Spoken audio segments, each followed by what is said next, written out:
तो सारा संसार आपके उदर में समाहित हो जाता, तो मैं भी तो आपके उदर में समाहित हो जाता हूँ, मैं भी आपके उदर में रहता हूँ।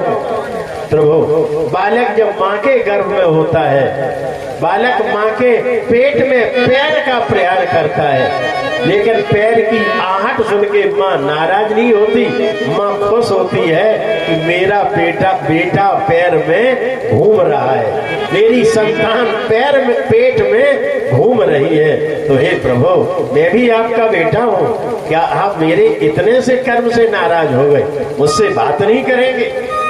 भगवान बोले नहीं।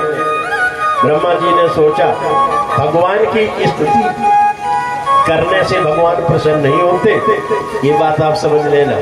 भगवान को प्रसन्न करना है, हनुमान चालीसा से ठाकुर जी प्रसन्न होते हैं, रामचरितमानस पढ़ने से शंकर भगवान प्रसन्न होते हैं, हनुमान भगवान प्रसन्न होते हैं, शिव चालीसा शिव जी की आराधना करने से राम जी प्रसन्न होते हैं, राम जी की आराधना करने से भोले बाबा प्रसन्न होते हैं।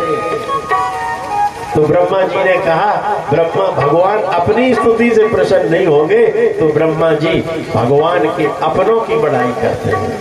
अहो भाग्यम नंद गोप ब्रजऊ कसाम। हे प्रभु, इन नंद की बड़ाई कौन करे, इन वृंदावन वाले बगैर पढ़े लिखे गोपियों की बड़ाई कौन करे। अहो भाग्यम नंद गोप ब्रजऊ कसाम, यन मित्रम परमानंदम पूर्णम ब्रह्म सनातनम। पूर्ण परात्पर ब्रह्म जिनका मित्र बना हुआ है, इन नंद गोप की बड़ाई कौन कर सकता है। और आपने इन ब्रज की माताओं के वक्षस्थल पर दुग्ध का पान किया है, इन माताओं की गोपियों की तो बड़ाई देवांगनाएं भी नहीं कर सकती हैं, देवांगनाएं भी बड़ाई नहीं कर सकती हैं। ये ब्रज की ऐसी रमणियां धन्यवाद के पात्र हैं, आपने जिनके दुग्ध का पान किया है। भगवान नहीं बोले त्रिपरिक्रम द्रवमेरु। ब्रह्मा जी दुखी होकर के ठाकुर जी की 3 परिक्रमाएं की और ब्रह्मलोक चले। भगवान ने उन बछड़ों का गोपों का अपने में समाहित किया, और ये बछड़े और आज गोपों को लेकर के अघासुर के मृतक शरीर को देखते हुए भगवान वृंदावन में आए। आज गोपों ने जाकर के वृंदावन में कहा कि आज ठाकुर जी के द्वारा कन्हैया ने आज अघासुर का वध कर दिया। ये कथा 1 साल के बाद वृंदावन में गोपों ने जाकर के बताई। अब भगवान बड़े हुए गाय चराने लगे। इतनी प्यास लगी है, गायों ने काली दह का पानी पी लिया, गाय मूर्छित होकर गिर पड़ी। ईच्छया जीवयामास, भगवान ने दृष्टि पात्र से गाय बछड़ों को जीवित कर दिया। भगवान ने सोचा वृंदावन मेरी लीला भूमि है, और वृंदावन में काली रहता है। कहाँ रहता है काली? वृंदावन में, यमुना में। यमुना माने भक्ति, भक्ति के अंदर काली रहता है। काली माने अभिमान, अभिमानी अपना सिर कभी झुकाता नहीं है।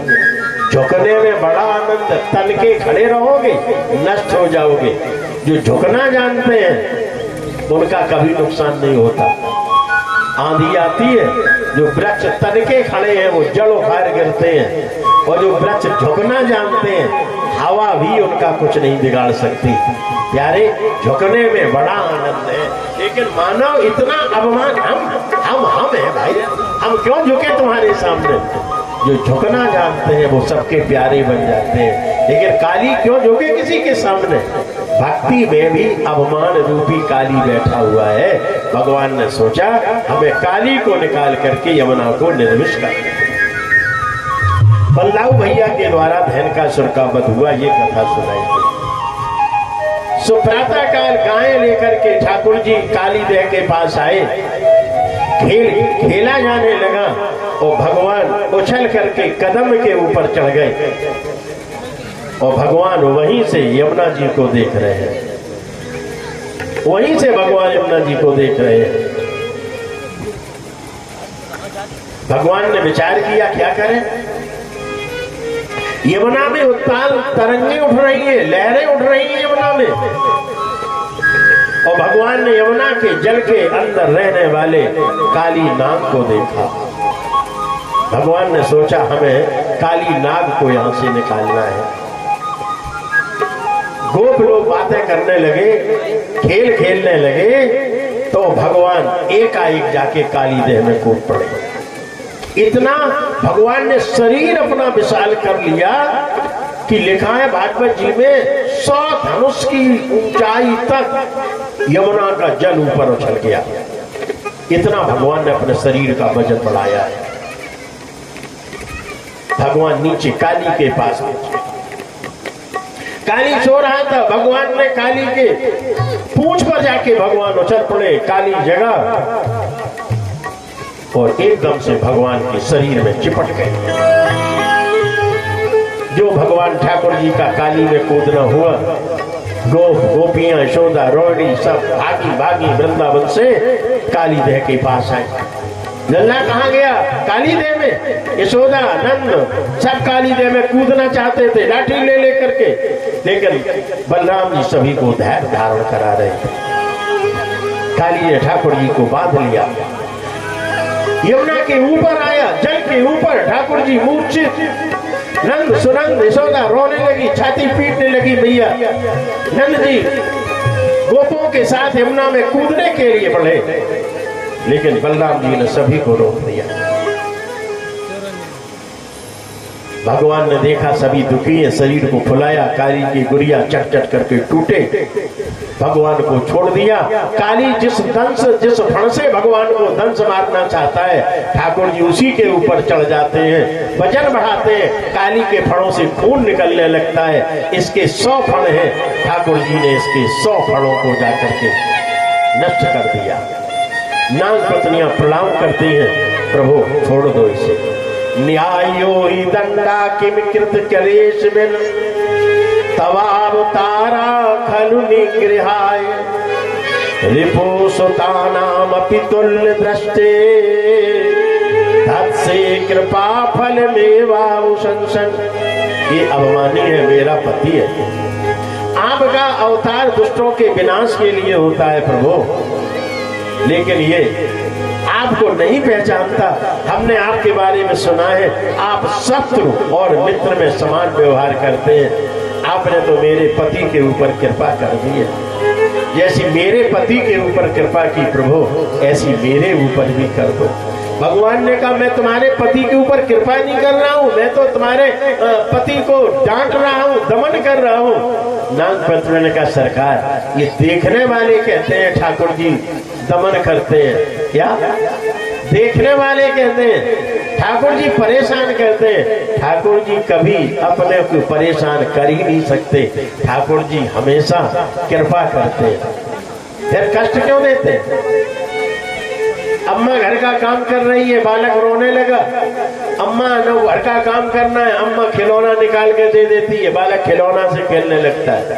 फिर बालक रोया, अम्मा ने दूसरा खिलौना दे दिया, बालक फिर खेलने लगा। अब की बार बालक रोया, अम्मा ने 10 खिलौने दिए, लेकिन बालक चुपचाप नहीं हो रहा है। अब अम्मा जान गई, अब खिलौने से नहीं बेलेगा, अब हमें इसे गोद में लेकर के पायपान कराना ही पड़ेगा। ऐसे हमारे ठाकुर जी हैं। भक्त रोता है, ठाकुर जी खिलौना दे देते, नौकरी करो, ये करो, वो करो, संसार के लोभ दे देते हैं। भक्त उन्हीं में उलझ जाता, जो भक्त संसार के प्रलोभन में नहीं फंसता। ठाकुर जी की गोद उन्हीं को मिलती है। नाग पत्नियां कहती हैं प्रभु तपासु तप्तम के मनेन पूर्वम, मेरे पति ने कोई तपस्या की थी, तभी तो आपने अपना चरण उसके मस्तक पर रखा है। मांसंति यद पाद रज प्रपन्ना, जैसे चरण रज आपने मेरे पति को दी है, ऐसी चरण रज मुझे भी दे दो प्रभु, मेरा पति ऐसे छोड़ दो। भगवान ने काली को छोड़ दो। काली ने भी कहा प्रभु स्वभाव तुझ दुस्तजो नाथ, ये मेरा स्वभाव है, मैं विषैला जंतु हूँ, मेरा स्वभाव नहीं बदल सकता। आपने ही तो मुझे दूसरों को काटना सिखाया है, आपने ही तो मेरे फणों में जहर भरा है, आप ही ने तो मुझे अवमान सिखाया है। ये हमारा स्वभाव है प्रभु। जब बहुकाल करिए सत्संगा, जब बहुत समय तक सत्संग का लाभ मिले तब स्वभाव बदलता है। जाता कभी स्वभाव न खलका, काला कंबल लाख धुला लो, रंग न होता हल्का। स्वभाव कभी नहीं बदलता। स्वभाव बदलने के लिए हमें बहुत दिनों तक सत्संग करना पड़ेगा, तब उस सत्संग के प्रभाव से हमारा भी स्वभाव बदल सकता है। भगवान ने कहा काली वृंदावन मेरी लीला भूमि है, यहाँ से रमणक द्वीप पे चले जाओ। काली ने कहा गरुड़ जी मार देंगे। भगवान ने कहा मारेंगे नहीं, गरुड़ जी तुमसे मित्रता करेंगे। मैंने अपना चरण चिन्ह तुम्हारे मस्तक पर पधरा दिया। भगवान को प्रणाम करके काली रमणक द्वीप में चला जाता है। आज रात में यहीं रुके। भगवान ने घास बिसेली है, भगवान ने योग अग्नि प्रकट कर दी। धू करके घास चलने लगी, सब चिल्लाने लगे कन्हैया बचाओ बचाओ बचाओ। भगवान योग का आश्रय लेके अग्नि का भी पान कर जाते हैं। ये ठाकुर जी के चरित्र है, ऐसा क्या कोई कर सकता है? ठाकुर जी मक्खन चुराते हैं तो ठाकुर जी जहर भी पी जाते हैं, ठाकुर जी अग्नि का भी पान कर जाते